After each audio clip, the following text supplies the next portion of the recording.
Hi everyone! Have a great afternoon. So, OFW live update dito sa Hong Kong guys. Diary for today. So, dito tayo ngayon sa rooftop. Rooftop.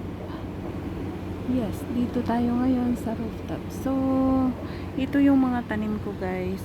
Usually, may mga tanim ako dito na chili or pineapple or iba't ibang mga tanim guys, pero ngayon dahil nga winter, so wala akong tanim so far. So ang tanim lang is iyang cactus. Yes, cactus. Tumaas na siya guys. Then itong lemon tree natin, lemon tree, kunti na lang yung dahon niya kasi nga winter. So may mga umuusbong na maliliit na dahon guys. Ayan.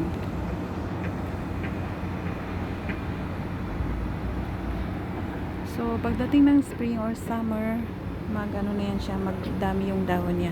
And, dito tayo sa ating aloe vera. Yes, aloe vera natin guys. So, may mga putol siya kasi nga, binigay ko sa aking friend.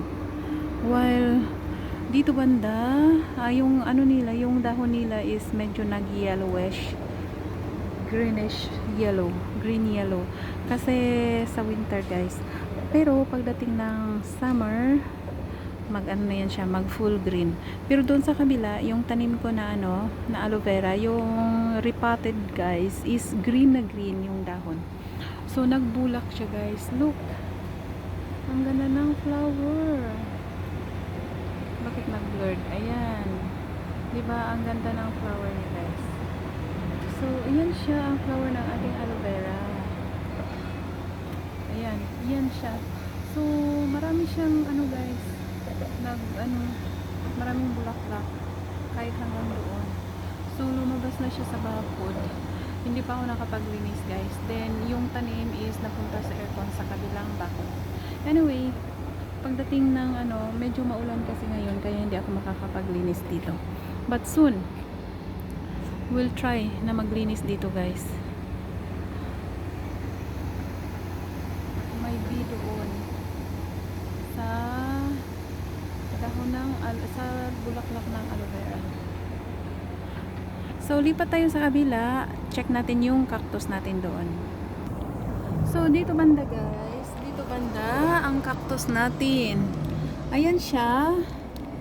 Yes, look, ang ganda ng ating cactus. Still they are growing. Dumadami sila guys. Pero mahirap dito kasi dahil na-block siya ng ng mga gamit. So, ayan siya ang ating cactus. Look. So, minsan, din yan siya, nag-bloom. May mga flower din siya. Pero this time, hindi ninyo makikita kasi nga, winter guys. But, they will have a flower. So, if baguhan ka sa aking channel, please consider subscribing and hit that notification bell so you'll be notified whenever I uploaded a new video. And if you do like any of my videos, please do share it to your any social media platform or to your YouTube community. And big shout out to all of my channel members. Thank you guys. To all of my subscribers, thank you so much. So hanggang dyan lang ang para sa ating cactus na tanim. Let's go to another side. So this side, yes. Ito siya guys, dito banda is wonderful view. Bakod ito siya ng rooftop dito sa kabilang dulo, yes. So makikita mo ang view sa baba and doon sa bukid. And there the bridge, footbridge. After ng footbridge, police station. Then doon banda sa may green na atip is school, and sa likod niyan is fire station. Yes, yung parang pink ba yan or beige, basta fire station yan guys. Then market na ang next, then church na doon sa kabila din. So diba ang gaganda ng guys, ng view kapag dito ka sa rooftop. So sometimes dito din ako nagtatambay, pero this time medyo masama yung panahon kasi parang parang pang 3 days na or 4 days, laging umuulan. Umuulan siya, minsan drizzle. Ganito lang siya ang panahon dito sa Hong Kong. And still winter, malamig, 17, 14, yes. But still the same, every morning lumalabas pa rin ako mag-workout. So, thank you. Let's proceed sa kabilang world. Doon na naman sa ating garden. So, dito tayo guys. Dito tayo na part. So, ito pala siyang tanim. Para din siyang cactus guys. Pero hindi rin siya aloe vera. Namumulaklak din ito. Yung flower niya is like pink. Pink. Para siyang orchids. Then, iyan siya. Itong blue is fortune plant iyan. Yes, fortune plant. So, ito siya ang ating tinanim dati na snake plant. Look at this. Iyan ang ating snake plant. So, nag-transplant ako or nag-repat ako guys doon sa bahay. May isa doon sa bahay na niripat ko sa glass. And ang ating orchids, look. So, every year ito, namumulak pa rin siya as usual. Ayan. So, marami pa siyang hindi nagbukas. So, ayan siya ang ano niya.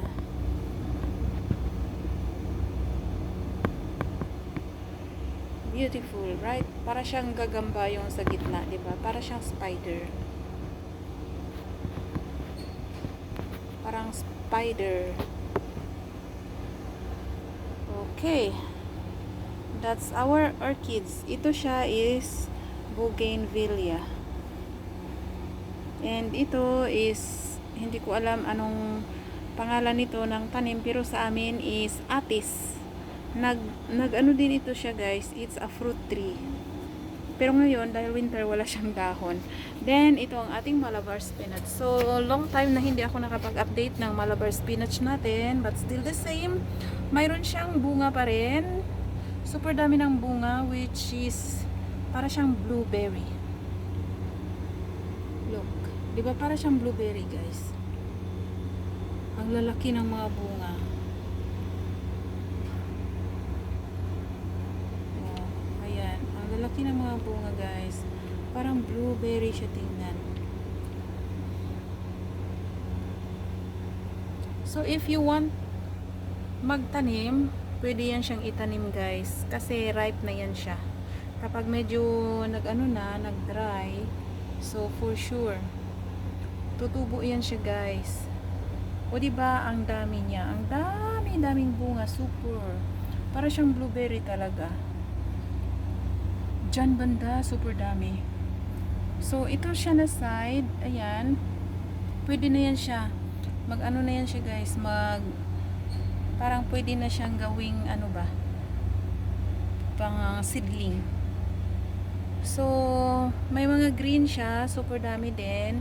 So kapag nandito ka sa Hong Kong, and if you want to, or if you'd like to plant or to grow some Malabar spinach or alugbate, message me, bibigyan kita. So, ito yung sabi ko kanina na aloe vera na niripat ko, guys. O, diba, super green siya dito. Kasi nga, at super taba ng ano niya, oh. Super taba ng dahon. Hindi siya flat. Malusog baga, malusog. So, ayan siya ang ating aloe vera dito na niripat. So, ito siya, guys. Ang galing doon sa bahay na tanim ko rin, which is called Christmas plant yata. Yes, Christmas plant. Ang ganda niya guys, super beautiful. I-search ninyo sa Google, parang Christmas plant ang tawag yata. Yes, Christmas plant. Hindi ko lang alam ang ibang name, pero basta Christmas plant ang ang naalala ko na name niya. So, yung ano niya, yung actual, repotted din yan. Ito yung actual na ano niya guys, dahon. Ganyan siya. Diba? Naghalo-halo na dito. May oregano. Yan, yung aloe vera na repot ko rin. Then, itong moon glow. Ayan siya yung moon glow na niripat ko rin. Repotted. Super ganda guys. Look. Pwede yan siyang pang indoor. So, ganyan lang ang buhay ng isang OFW dito sa Hong Kong. Pang ano lang guys, pang katuwaan or pang tanggal stress. O diba, ang ganda ng ating moon glow. Succulent plant. Pero, ang ano ko guys, ang tawag ko dyan is moon glow. Nagpa-flower din yun siya, namumulaklak. So, ayan siya. If you like aloe vera, PM me. Kasi marami tayo dito guys. So, ito siya yung dumami na talaga guys. Super dami ng ating moon glow succulent plant. So, dumadami sila. Isang pot yan guys. Then, ito siya is ang ating fortune plant. So, titingnan ko kapag mag-flower siya. Let's see. Swertehin tayo, makaano tayo ng fortune plant, makapag ano tayo ng flower niya. So, balik tayo dito sa tanim na Christmas plant guys. Diba super ganda? So, nakahalo yan siya sa ano, sa ating alugbate. Ito yung dahon niya guys. Iyan yun. So, iyan siya yung bulaklak niya. Look. Ay. Okay, there. So, kapag tag-init, ano din yan siya, nag-bloom din siya. So, wala siyang pili na weather. Winter, summer. Pero usually, nag-bloom siya guys, December. Pero matagal ang bulaklak niya anong tawag doon? Mawala. Patuloy pa rin siyang namumulaklak. Last year pa yung flower niya. Hindi lang ako nakapag-update. So, that's all for an update of buhay OFW dito sa Hong Kong. So, hope everyone have a great day. Lent season ngayon. Yes, Lent season. So, stay tuned sa aking update bilang isang overseas foreign worker dito sa Hong Kong. And laging tandaan, ingatan ang ating katawan, kalusugan. Kasi yan ang ating puhunan kahit saan man. So, big shout out again sa aking channel members and to all of my subscribers. Thank you so much. Eat well, live happy, and keep fit. Stay blessed, everyone. Thank you for watching. Simply, I love this flower.